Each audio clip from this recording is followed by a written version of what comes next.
Manchester City are back on the big stage this week, specifically the Club World Cup in the USA. And with a revamped squad and no trophies to show from last season, can Pep Guardiola's side make a statement in the States? Later, we'll be joined by Thom Harris. For now, I've got Jordan Campbell and Adam Crafton, both of whom are stateside with me. Hello, chaps. Morning. Hi, Matt. I appreciate you both getting up so early to talk to us, but you both got Club World Cup fever. It is already underway.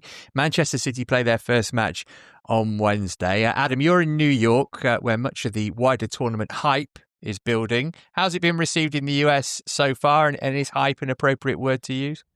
Well, I suppose before I answer that, I guess you should look at kind of the context of how things are generally received in the States, which is it's really, really hard to tell, I think, a national story across the whole of the United States about a sports event, unless you are the NFL or the NBA Finals or the Stanley Cup. So, is the country pausing to turn its attention to every Club World Cup game in the group stages? For sure, no.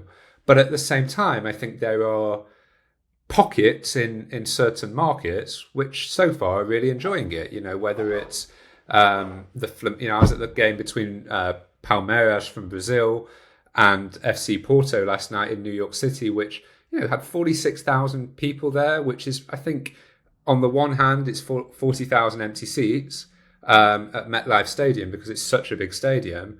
On the other hand, 46,000 for a game that between two teams that's very unfamiliar, I would say, to kind of the average American is pretty impressive. But what you are seeing is this real passion from South American fans and Middle Eastern fans for this tournament. You've got people who are traveling. I spoke to couples yesterday who had spent thousands of dollars to come to this tournament, basically treat it as a bit of a trip of a lifetime, although they did say they're going to come back next year for the World Cup. So I guess it's 2 trips of a lifetime, or a trip of 2 lifetimes. And they seem really, really into it. They took over Times Square on Saturday night. So there are pockets where this is getting, what FIFA wanted to get. I think what you are going to see, though, is also pockets during the group stages. I think, for example, I was looking at Chelsea's game against LAFC today in Atlanta, which is in the middle of the afternoon. Americans don't get that much annual leave. And you're asking people to take time off in the middle of an afternoon on a really hot day for games that, people are still working out what the tournament means. And I think you are going to see some of these afternoon games in particular really, really struggle ticket-wise, attendance-wise. So it's a mixed bag so far in conclusion. All right, interesting. Jordan, you're on the Manchester City beat on the streets of Philadelphia. How many cheesesteaks have you had, and what have you made of City's approach to this tournament more pertinently? Yeah, a few too many cheesesteaks. I think I need to get up the rocky stairs pretty soon. But yeah, I think, like Adam said, the fever is yet to hit Philadelphia. I suppose that's natural because the games haven't started here. Man City play on Wednesday, but even being in the bars around here, it's not on the TV unless you ask for it to be on the TV. So I think that's an indicator that it's not really something that is in the national psyche just yet. And I guess that is the issue with the group stage format. When you watch a game like Bayern Munich Auckland, it feels very much like a lot of these groups are sort of already figured out before we started, which I guess comes back to the sort of financial discrepancy, financial gulf between Europe and the rest of the continents. But Wydad are in Man City's group, and the Moroccan fans have been voted the best ultras, the best fan base in the world several times. And I was speaking to some of their people this week, and a lot of them have travelled, and a lot of them are seeing this like the World Cup. So I think there is that sort of philosophical tension between Europeans who are looking at this as it's not really a big deal for us yet until the knockouts. The players probably aren't overly excited to be here. They probably want a holiday.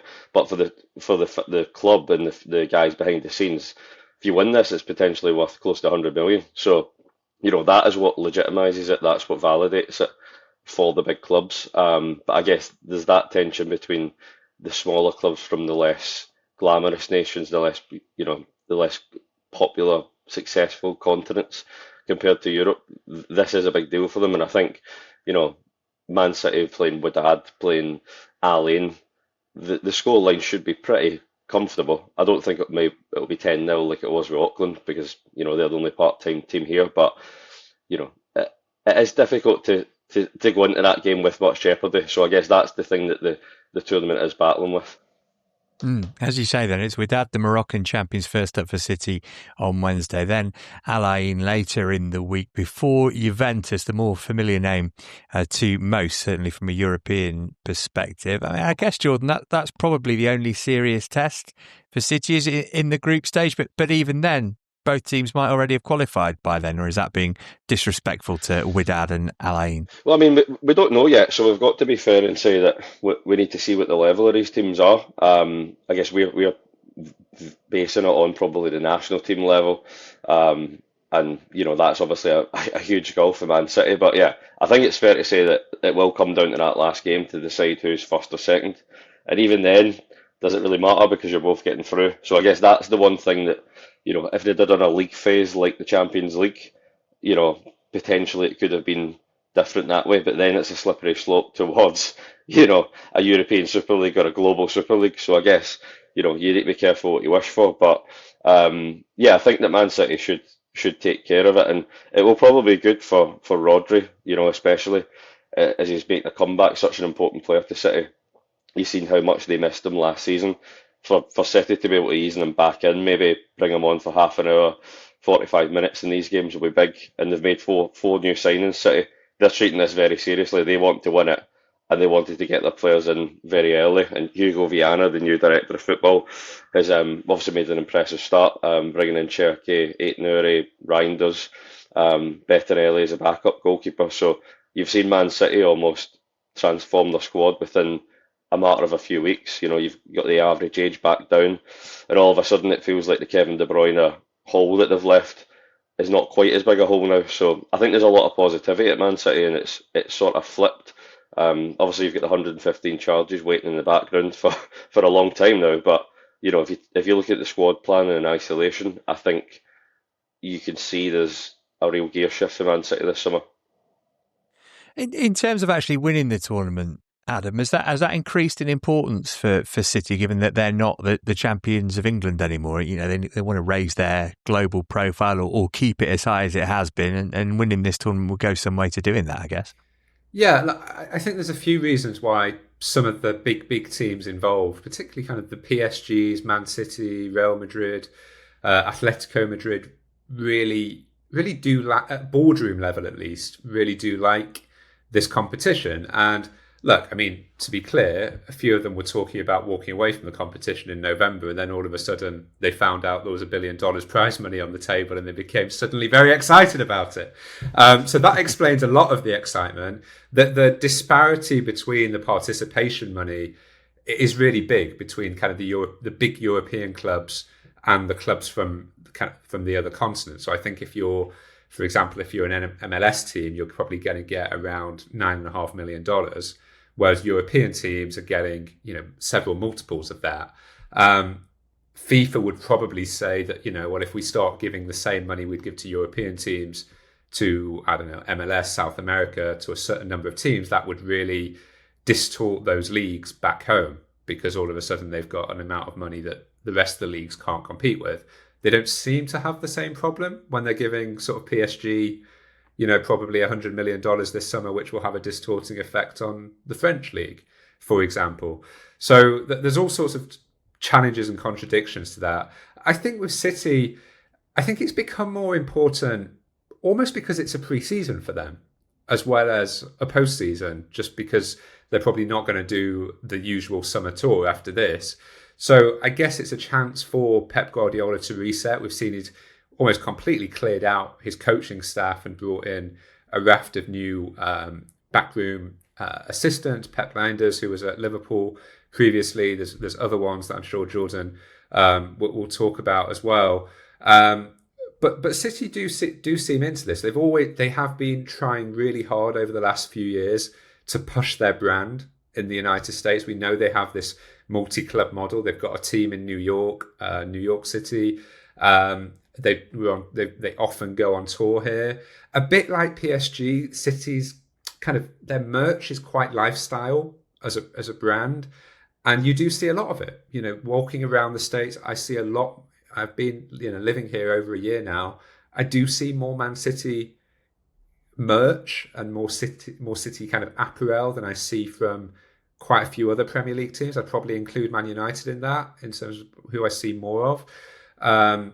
So City are growing here. They are keen on it. Even at FIFA's meetings with clubs from the European Clubs Association the other day in Miami, I think both Chiqui Begiristain, the outgoing Man City sporting director, and also Hugo Viana, the incoming one, they were both present in Miami. So it shows City are very invested in I suppose what you'd call these meetings about the future of football and where FIFA and the ECA want to take the game next. So yeah, clearly this is interesting for them. And Guardiola, I think he's had mixed messaging, probably it's fair to say, on this tournament. On the one hand, probably wants a rest after a really difficult season. On the other hand, it's a chance, to kind of get back on top and get some good vibes ahead of the new season. Yeah, that's what I was going to ask you, Jordan. It's obviously good for the brand, maybe not great for the players, but as far as Pep Guardiola is concerned, it might actually be quite a nice palate cleanser from the end of last season and losing the FA Cup final. Yes, they qualified for the Champions League, but we're used to them winning the Premier League title. So maybe this will be a nice little bridge between the disappointment of the end of the domestic season last term and the start of the new season. Yeah, I think it's a way to put a full stop on last season and sort of make a clear divide and say we're back to the Man City that have conquered England and been the dominant team. But you can say it's a pre-season on one hand, but then I did a piece a few months ago on just how much the calendar affects Premier League clubs and how it affects their training. And the guys I was speaking to, who are the performance coaches, the sports science guys, they're saying for the teams involved in this, it's an absolute nightmare logistically to plan for a Premier League season, because you had 3 weeks in between the end of the season and this tournament starting. Not long enough to really let the players off for any time and recuperate, but not short enough either that you can let them not train. So you've in that sort of middle ground where you've had to do a lot of light training, a lot of sort of keeping them fresh, but having to keep them ticking over to get them prepared for this. And then at the other side, you've got a month between the final and the league starting. So how do you give the players proper rest? You can't. So you're essentially looking at you've got a pre-season, but you also don't have an off-season. So I think that is the difficulty for the teams, is that it'll gel the group together and it might give them the sort of sugar rush if they're able to win this and get them back on track. But then you're looking at that thinking, what is the long-term effect on the players who have played 50 games this season, who are then playing another 7 at this tournament and then straight back into it again? Ruben Diaz played the Nations League final. He's had literally no break. So, he put his calendar up, I think it was a couple of years ago, showing just what it's like to be at Man City in Portugal. And obviously he did the FIFA rounds and was giving it the whole, "Oh, we're happy to be here." But it read like an AI statement, so I'm not overly sure how honest that was. But I think that's the difficulty, is how do you find a way to recuperate after this tournament? I don't think you can. So I think teams like Arsenal and Liverpool, they probably wish they could get the finances for this tournament. We'll be looking at that thinking we've got an advantage over City and Chelsea. It's one of the things that's been quite interesting when the other teams in the Premier League found out this money was actually going to come, because for a long time it was very unclear whether the prize money would come through from FIFA for this tournament. When they then found out, that their rivals Chelsea, Man City, in a PSR world, that the money that they are getting this summer is really, really significant. Now, the way that kind of FIFA and the clubs involved try and balance that out is they say, okay, well, if you're going to get $100 million, that's the kind of the top line figure, or 60 to 80 if you're not winning the thing, then you have to balance that against the fact that Chelsea and City probably won't do a pre-season tour. So that's maybe 15 million that they would have got otherwise. There's quite big tax implications actually of playing these games in the United States, depending which state you play in. They all have different tax implications. So there's a significant tax bill for these teams. The other thing they say is, it's once every 4 years for now at least. So if you spread it over 4 years, then okay, it's more like 15 million a year over 4 years, even though they're probably going to get it all in one go. And then the other argument they basically make is we're going to be knackered, which means our rivals are going to have an advantage at the start of next season, because we're probably, teams competing in this will probably drop 5 or 6 points as a result of the tiredness and trying to balance, the minutes for their squads over the course of next season. So I suppose that's some of the counter to that, but it's clearly this prize money aspect, I think, has started to rattle quite a few of those other big six clubs who are looking at this and just thinking, well, Chelsea and Man City all of a sudden have this extra money to spend this summer through a kind of questionable qualification process. Chelsea are here on the back of winning a competition when Roman Abramovich was still the owner, 4 years ago now? Was it 2021? So, the squad is pretty much unrecognisable from that time. And it does constitute a little bit of a bailout, considering some of the steps that Chelsea have had to take to rebalance themselves from a PSR perspective, whether it's, selling the hotel or selling the women's team. And I think what you're going to see as a result is a big push to expand this tournament. Shock. People want to expand a football tournament, which probably takes it, beyond 32 up towards 48, so that you can not have a situation again where you don't have the champions of England, Spain, Italy, and Portugal in this competition. We don't have Napoli, we don't have Sporting Lisbon, we don't have Liverpool, we do have Barcelona, who won La Liga as well, and other teams like Milan and Arsenal that probably FIFA would like to be here as well. The problem with expanding it from that perspective is it means you then have to expand it in other parts of the world as well. And as we saw with Auckland, for example, this weekend, that has the risk of creating mismatches. So these are some of the challenges that I think the tournament probably has going forward in future editions. Yeah, lots to sort out for the future. Well, look, unlike Manchester City, we are allowed to take a break. So we'll do that now. And when we come back, we'll be joined by data and tactics writer Thom Harris. If we move on to what might be the real long-term storyline here, the required rebuild at Manchester City. Jordan, you're fairly new to the City beat. What have you made of their summer signings so far? We've got Tijani Reinders, Ryan Aït-Nouri and Ryan Cherky. We're expecting them all to feature in this tournament, right? Yeah, and I think that's why it was, a really pressing matter to get them all in early, which they've done successfully. And I think you look at the price point of a lot of the players, City, you look at Jack Grealish, he was a real sort of outlier in terms of the fee that City pay. Obviously, they pay big wages and that balances it out, but, Reinders at 50 odd million, Aït-Nouri at 30 odd, Cherky at 30 odd, 40, they're all quite healthy price points. And I think the biggest thing to me is the age profile of them. I did a piece last week looking at the sort of parallels with 2017, the summer where after Pep Guardiola's first season, he cleared out all of the free agents basically and really redesigned the squad. And at that time, City were using, a squad planning method where they wanted no two players to be at the same age curve basically and in the same position. And I think they kept, there's a point in 2 or 3 years of that process, they got to a real perfect position, optimal squad planning, as you would call it internally. But after a few years, I think that sort of drifted.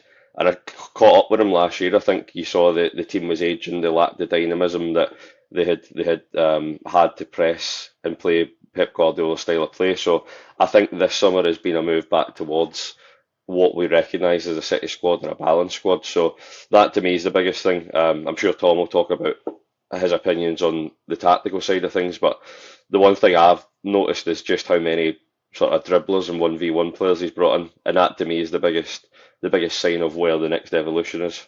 Yeah, let's bring Tom in then. You've been analysing how these new pieces of the puzzle might fit on the pitch. Is there a clear tactical direction emerging already, do you think? Yeah, I think basically what Jordan just said there. It's the second season in a row really now that City have actively recruited good ball carriers. Obviously, there was Fabinho and Doku last season out on the wings, but Mateus Nunes, originally the idea was for him to be that kind of ball carrying midfielder as well. So yeah, the intention now I think is twofold. It's also, is to help escape these man-to-man pressing systems that we see so often now in the Premier League. A little bit earlier in build-up, I think Rangers is going to be the player to do that, to receive the ball under pressure, drive through the centre of the pitch, help to destabilise the opposition a little bit. And then the wide attacking players in the final third, just having a man who can take on their man, find us, pass it into the box, kind of weaken the deeper defensive structure from there. So yeah, Savinho and Doku were lacking a little bit, I think, with the final ball last season. Cherki, I think, is going to be a bit more decisive with his final actions. I think he's one of the most promising players in Europe, really, at finding those spaces in and around the penalty area. And Aït-Nouri also fits that category. I think he brings versatility down the left. We saw him play really well out wide for Wolves, but he absolutely has the technical ability to come inside as well. So yeah, as always, Pep's looking for technical ability and versatility, but there is definitely a theme, as Jordan mentioned, with players who are able to take on their mark. And definitely a theme as well, I think, Adam, about younger and maybe more versatile players. Do you think this was always the plan, or is this kind of a reaction to how last season went? I think City, I think they've known that the team that won the treble was on its way, not on its way out. That's a harsh way of putting it, but on its way in terms of an age profile and needed refreshing. I think they recognised that last summer was a mistake in terms of letting it run as far as they did. I think they thought, they probably have one more year in them, and I think they were quite shocked by what developed as a result. On the flip side of that is, they'd had such an extraordinary run, 4 titles in a row, winning a treble within that, backing up the treble by winning the league ahead of a really competitive Arsenal team. It's not that surprising that there would be a year where they just fall off a little bit. It would be pretty obscene, really, for them to go 5 in a row at the standard that they were, and hitting over 90 points every time. Equally, there were periods last season where they looked like a not a poor team, but a team. They looked like the rest of the league, which is not something we've ever really been able to say about City over the past decade or so. So I think they were stung into action. I mean, I'm interested, what Tom, Jordan think about the January business. Obviously, Marmoush, I think it's fair to say, had an impact. But some of the other signings, which, Kusanov was a lot of money. Is he someone that you see as eventually being a starter for City? Some of the other ones, Vitor, the other defender who was young as well.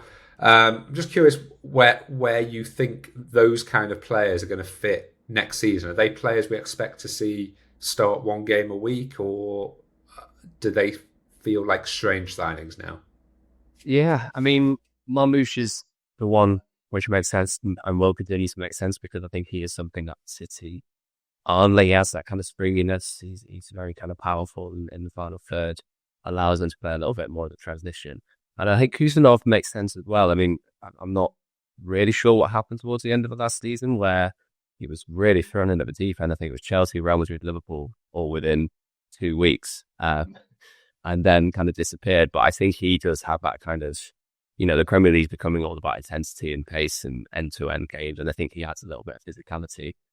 Race, we'll have to see, I think. He's very young. He didn't really play very much in Brazil either, so I think that's kind of more of a sign of the future. But yeah, I think, part of the January business last season was to kind of paper over the cracks a little bit to get City through to the end of the season, which I think they more or less did, particularly with Marmoush. And then it'll be very, very interesting to see how those that you mentioned kind of fit in along the line, because yeah, some of them look like they've already kind of been replaced, like Nico Gonzalez, for example. I think he's another signing who, again, he's got that physicality, he's got that box-to-boxness about him, but with Rangers coming in, there's already Rodri there. I think he's going to kind of fight for his position next season, which is very interesting to see how much money they paid for him in January, halfway through the season. The chairman's notes at the end of the season were pretty interesting, because he basically admitted that last summer they weren't aggressive enough and that they didn't really follow through with the changes they thought they probably had to make, which I guess is natural, because when a team's so successful, you maybe convince yourself that they've all got one more year, and then they don't, and suddenly you're stuck with players who can't do what they've been doing for the last 5 years. And I think that's what happened. And he said that usually January is only if we don't really shop in January that heavy. But this was the second biggest transfer window spend behind Chelsea a few years ago, I think, in the history of the Premier League. So they went really heavy, but I think City see that as the start of this summer's revamp. They wanted to get ahead of it and bed some of these younger players in. But yeah, I think Marmoush looks like an incredible player. I think already, you've got Haaland there, so it's how does he fit in? But I think he's that good that Guardiola will find a way to fit him in with Haaland, whether that's playing off him, playing off the side. He's so versatile as well. So he looks like a great value signing. But yeah, as Tom says, whether the rest of them fit in, not quite sure. But I think when you combine the two windows together, again, you come back to the age. The average age is mid-20s most. So, these players will have another few years in them at least. As we record then on Monday, Jordan, the transfer window has reopened. Do we think that City's business is finished now? I mean, they've been linked with several other players, haven't they? Please tell me that Morgan Gibbs-White is no longer under consideration, for example. Yeah, well, I think Reinders and Cherky coming in, they look pretty packed now in midfield, unless somebody goes out. But I think right back's the other position that you look at and think they don't have, the sort of traditional solution there. Obviously, Núñez has been playing there last season and did improve towards the end of the season, but you've got him and Rico Lewis for that side. Even Kusanov had to play there and at times and got exposed. So I don't think you've got a perfect solution there. So I think that's somewhere that they could add someone. But Pep Guardiola's talking about a smaller squad. You've got 32 players here, and that's without Jack Grealish and James McAtee.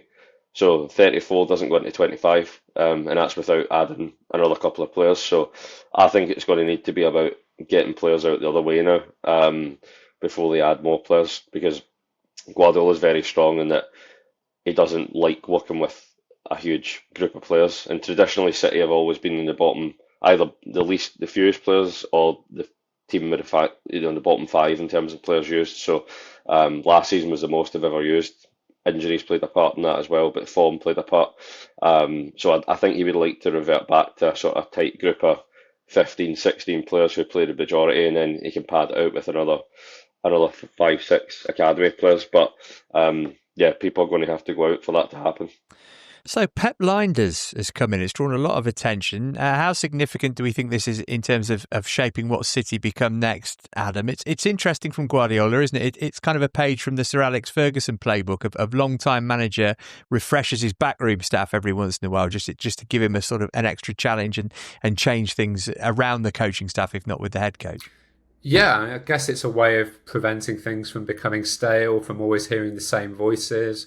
I think it's perhaps a recognition stylistically that City,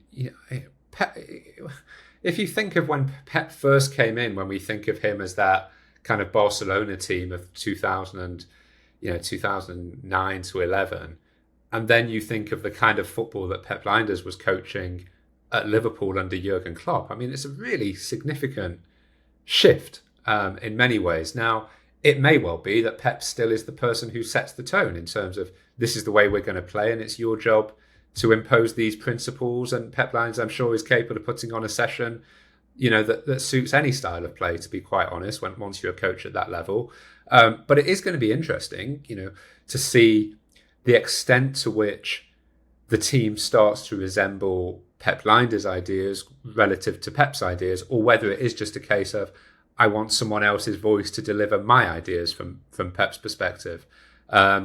I would imagine that, in the assistant manager's world, Pep Lijnders is probably as authoritative as you can come. So I can't imagine he is happy to come in and just basically, follow a script that Pep sets out. I think it will be very much, and I think Pep as well will want him to come with his ideas. And I think we've also seen Pep's style change so many times since he got to City. I think, the physicality of the team is so different, I think, from when he first came. I always remember him saying, I don't coach tackles. I think it was in his first season. And the kind of outrage about the fact he's not coaching tackles. But what he was focusing on a lot, because I remember speaking to people around City at that time, was things like second balls, which is stuff that we've always heard people in England talking about, coaches all over the world, being first to second balls. Pep was always big on that aspect of it. And then we obviously saw, if you just look at the size of City now, or the treble winning team compared to his first title winning team, you saw big changes in that. So I think this will be another evolution, and it maybe does indicate perhaps that there was some disharmony on the training ground at times last season, that there was a need for a change in the way that City go about things. And as you kind of refresh the squad, you also probably need to refresh the idea. I think what was Pep's latest extension, 2 years that he signed during last season. So this probably sees him through to that. Pep Lijnders obviously tried to go off on his own last season, didn't really work out. So I think it's maybe one that works well for everyone. Jordan, we've done well to get this far through the pod without making too many mentions of the 115 charges brought against Manchester City. We're still awaiting to hear what the verdict is on that. Is there any kind of update at all we can give people? No, I don't think so yet. And I guess it's a bit weird because now all eyes are on the Club World Cup, and it's sort of now back in the background again. It was always expected to be decided before the end of the season, and now, we're in mid-June in the season. The Premier League season is about to start in 2 months' time. So, it's difficult to see how there's going to be a clean break when this comes, and you would expect either way for it to be challenged and drag on for a longer time still. So, no, I don't think there's any update yet. And the small circle of people who are deciding it are clearly taking their time to do so. It's obviously very complex and very detailed. So I'm sure when the verdict comes, there'll be plenty of time to decipher it. Is it fair to suggest, Adam, the fact they've signed a bunch of players and a whole new backroom staff would suggest they're fairly confident that there's not going to be any really significant ramification from these charges, or am I reading too much into that? Honestly, I'm not sure if anyone really knows anymore, to be honest. We call people all the time asking, what are you hearing? What are you hearing? What are you hearing? And there is just so much quietness about it. It suggests City have been confident from the start, and it's always been hard to work out whether that's been bravado and bluster or a really sincere confidence, or that they've just convinced themselves, that everything will be okay, or that they can kind of legalize it into submission, which is where it feels like it is at the moment, to be honest. So I'm not really answering the question that you asked directly, because I think sometimes as journalists we should be honest about what we know and what we don't know. And I think the reality at the moment is that this has gone really quiet. You remember all those spate of stories earlier in the year. There's going to be a verdict this week, the verdict's imminent, verdicts in the next couple of weeks, and it just never came. And even I think when it does come, you're not going to see the punishment immediately. What you'll get initially is a verdict on the charges, but not necessarily the punishment, because it could still be subject to appeal. So I think at least there is a real danger this just runs quite significantly into next season, to be honest, by which point, once again, Pep won't be that far off the end of another contract. Right. Well, I look forward to discussing it again at the start of the next Club World Cup then. Maybe it'll be cleared up by then. Before we finish things up, Jordan, one thing I wanted to ask you was about Jack Grealish. You mentioned earlier he's not in the squad. That would suggest that he doesn't have much of a future at Manchester City. Has he got to be looking at a loan? He's on a pretty high wage, isn't he? Is there going to be that much demand for him, do you think? It's a tough one to predict where he'll start next season, I guess. Yeah, he finds himself in a sort of strange position. He was obviously left out the squad for the final game of the season, and Pep wouldn't really be drawn on it too much, but he was saying, he'll either be here or somewhere else, but he has to play. And I think the fact that he was left out is a clear indication of where he finds himself in the pecking order.